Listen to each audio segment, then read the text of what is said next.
9 months ago, the Celtics season ended in one of the worst ways possible. Jayson Tatum goes down with a torn Achilles in May of 2025, and instantly the entire league does what it always does to Boston. They start timing the funeral. Because when you lose the face of your franchise, the guy you've built everything around, the assumption is simple. Your season is over, your window is cracked, and you're basically just waiting for next year.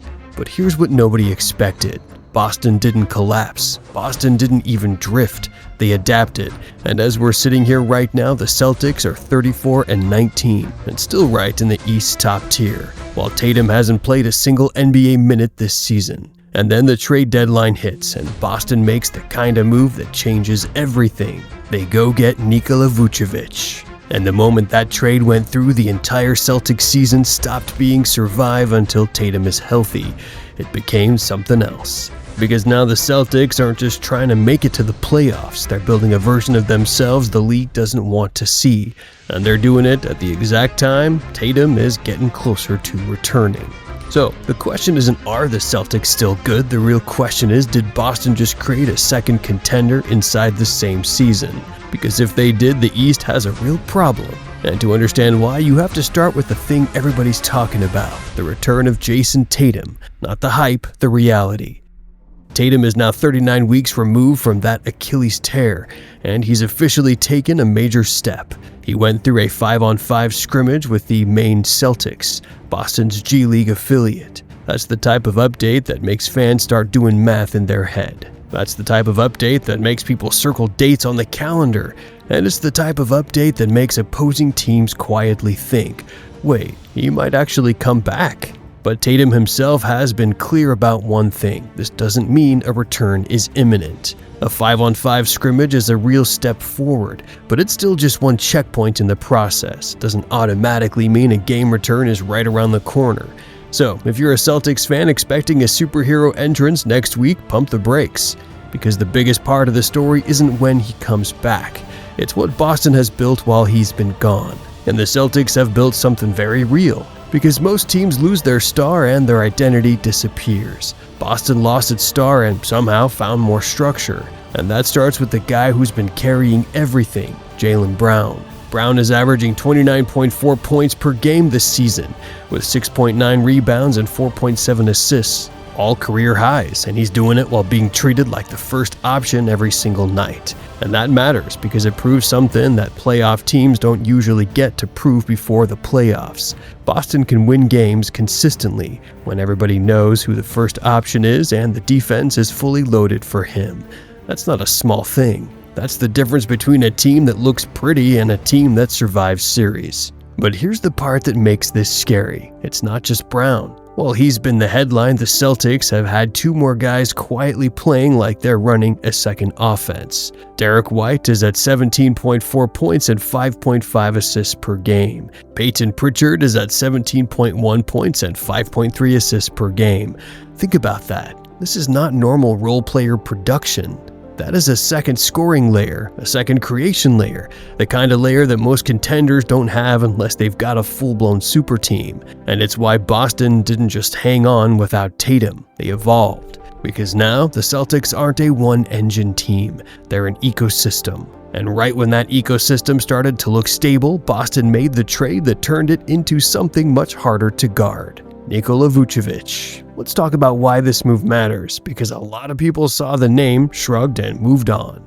Vucevic is averaging 16.9 points, 9.0 rebounds, and 3.8 assists this season, and he's shooting well from the field and from the three for a center. The exact type of profile that changes how teams can defend Boston. And here's what makes this trade even more important. Boston didn't get him by breaking the roster in half. They traded Anthony Simons and a second-round pick to Chicago to get Vucevic, and they also received a second-round pick back. So the Celtics upgrade the center position, keep their main structure intact, and they do it with the kind of move that screams, we're trying to win in April and May, not just look good in February. And if you've watched Boston this year, you already know why center help matters.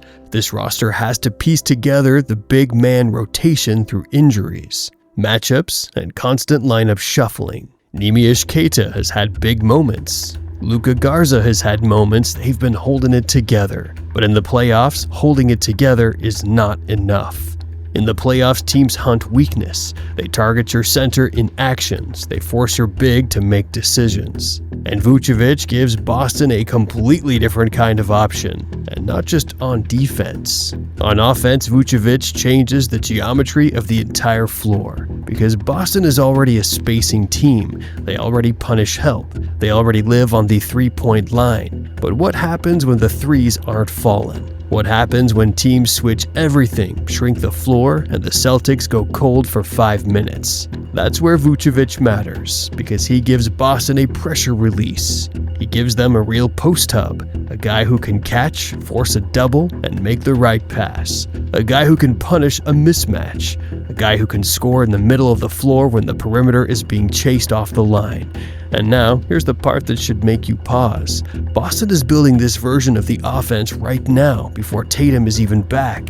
So, imagine what this becomes when Tatum returns. When Tatum returns, Boston could realistically have a first option wing in Brown, who has been forced to sharpen his entire game. A second wing in Tatum, who is one of the most matchup-proof scorers in basketball. Two guards in White and Pritchard, who can run offense and score. And a center in Vucevic, who can score, pass, and punish teams for selling out on the perimeter. That's not just talent, that's answers. That's a team that can beat you multiple ways, and those are the teams that win titles. Now, here's where the Celtics quietly got even smarter, because they didn't stop at Vucevic. After that deal, Boston made multiple smaller deadline moves that look boring on the surface, but are the exact kind of moves that serious teams make. They moved Chris Boucher to Utah. They moved Josh Minott to Brooklyn. They moved Xavier Tillman to Charlotte. And yes, those aren't names that break the internet, but those moves mattered because they opened roster flexibility, reduced salary, and created breathing room to maneuver.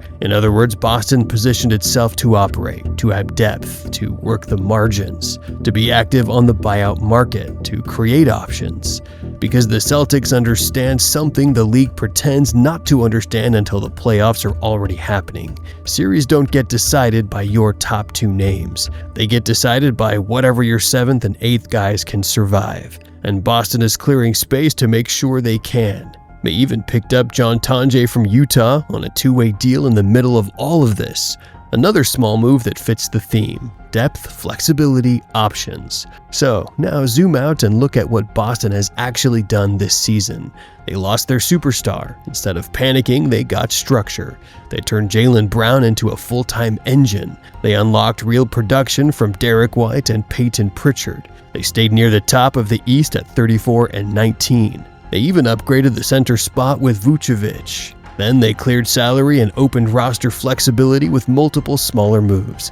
And now they're sitting here while Tatum is scrimmaging in a 5-on-5 setting and inching closer. That is not a normal season. That is a contender building itself in real time. And here's one more piece to this that makes it even more dangerous. The Celtics have been forced to learn how to win ugly, and that's the part casual fans don't appreciate until the playoffs. Because when your star is out, you don't get to rely on easy offense. You don't get to rely on the same comfort actions. You have to make quicker decisions. You have to trust secondary creators. You have to defend. You have to rebound. You have to survive late-game possessions where the defense knows exactly what you're trying to do. And Boston has been living in that world for months. Even in games where they don't look perfect, like the loss to the Knicks where they got smacked 111-89, you can still see what Boston is becoming, a team that has a foundation, a team that isn't just floating on star power, a team that has built habits. And now the biggest question in Boston isn't can Tatum return? The biggest question is, if Tatum returns, can the Celtics reintegrate him without losing what they built? Because you've seen it before. A star comes back late, the roles get weird, the rhythm changes. Guys who had confidence start hesitating. The team becomes less sharp because everybody starts starts waiting for the star to save them. Boston cannot afford that. But here's the good news for the Celtics fans. Tatum isn't coming into a broken team that needs him to rescue them. He's coming into a team that already has structure and now has even more options because of the Vucevic addition. So, if Boston does this right, Tatum doesn't take over the team again. He raises the ceiling of what already exists. And that's the perfect version of a contender, because the Celtics don't need Tatum to come back and average 35 right away. They need him to come back and make defenses panic again. They need him to come back and create the matchups that Boston can exploit. They need him to come back and make it impossible for teams to load up on Jaylen Brown. They need him to come back and make every possession feel like a choice between two bad options. And if they get that version, the Celtics become a nightmare. So, here's what I want you to think about. If you're the rest of the East, what do you even do with this? You're already dealing with a Celtics team that's winning without its superstar. Now you're watching that superstar take real steps toward returning. And on top of that, Boston just upgraded the center spot and created flexibility to add even more depth. That is exactly how a team turns a lost season into a title push. So, let me ask you the real questions. When Jayson Tatum finally comes back, do the Celtics become the clear favorite in the East? Or do they still believe there's a matchup that can stop them? Drop the one team you think Boston doesn't want to see in a 7-game series. And if you're still here, you already know what's coming next, because the real story isn't just Tatum returning. It's what Boston looks like when he returns to a team that already learned how to win without him. That's when the Celtics stop being alive and start being dangerous.